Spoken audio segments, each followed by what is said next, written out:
तो hello student. तो इससे पहले हमने जो आपको टेंस पढ़ाया था वो टेंस था प्रेजेंट कंटिन्यूअस टेंस, और प्रेजेंट कंटिन्यूअस के बाद में अगला टेंस आता है प्रेजेंट परफेक्ट टेंस।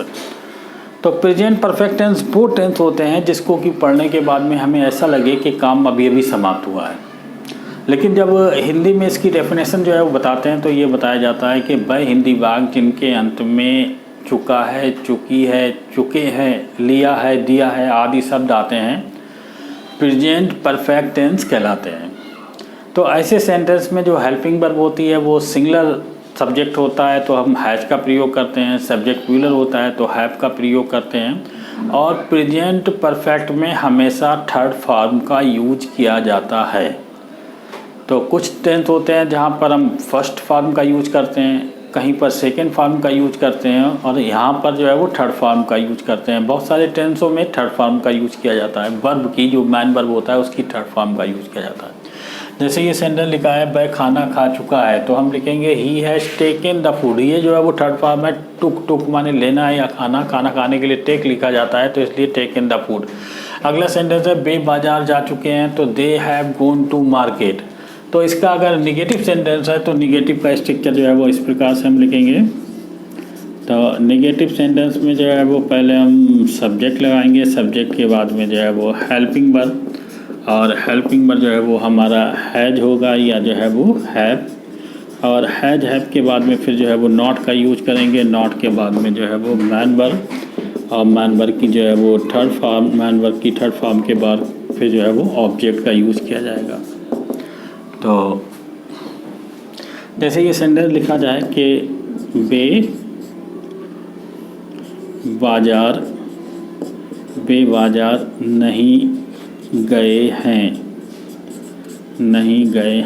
तो इसमें सेंटेंस निगेटिव में लिखा जाएगा दे हैव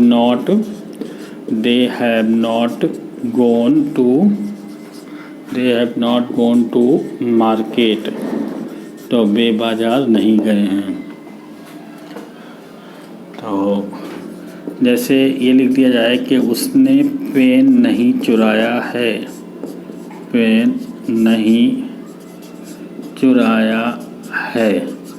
तो ये सेंटेंस लिखा जाएगा ही हैज़ नॉट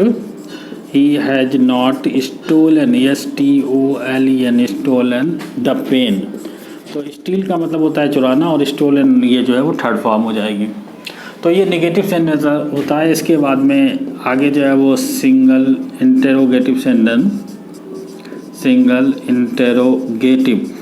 तो जो सिंगल इंटेरोगेटिव सेंटेंस होता है तो उसमें हेल्पिंग वर्ब का पहले यूज किया जाता है, हेल्पिंग वर्ब हैज होता है या जो है वो हैव होगा। इसके बाद में जो है वो सब्जेक्ट लगाएंगे, और सब्जेक्ट के बाद में फिर जो है वो मैन वर्ब की जो है वो थर्ड फॉर्म, मैन वर्ब की थर्ड फॉर्म के बाद में जो है वो ऑब्जेक्ट के बाद में जो है वो क्वेश्चन मार्क। तो ये तो स्ट्रक्चर होता है, तो स्ट्रक्चर जो है वो हमें याद होना ज़रूरी होता है। जैसे ये सेंटेंस है क्या उन्होंने सभी प्रश्न हल कर लिए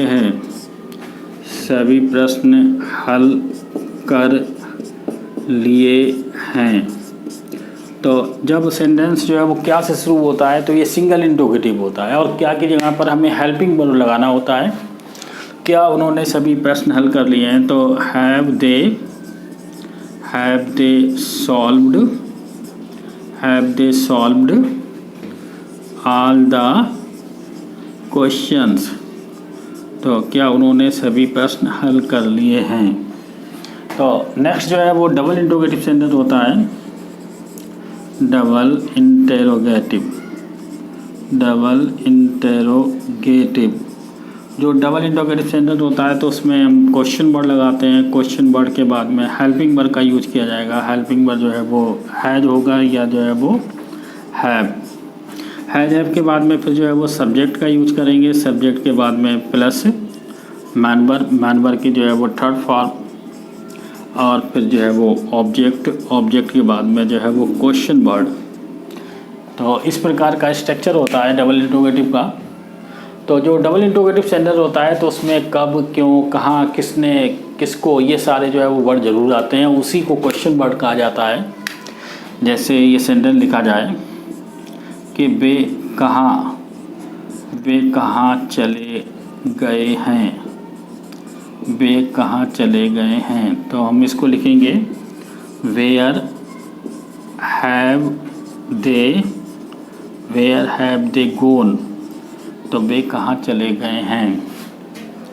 तो अगला सेंटेंस जैसे है कि तुमने किसके रुपए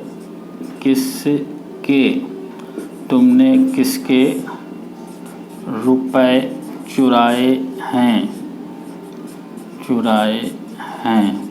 तो यहाँ पर जो है वो किसके रुपए की इंग्लिश एक साथ जो है वो लगा देंगे।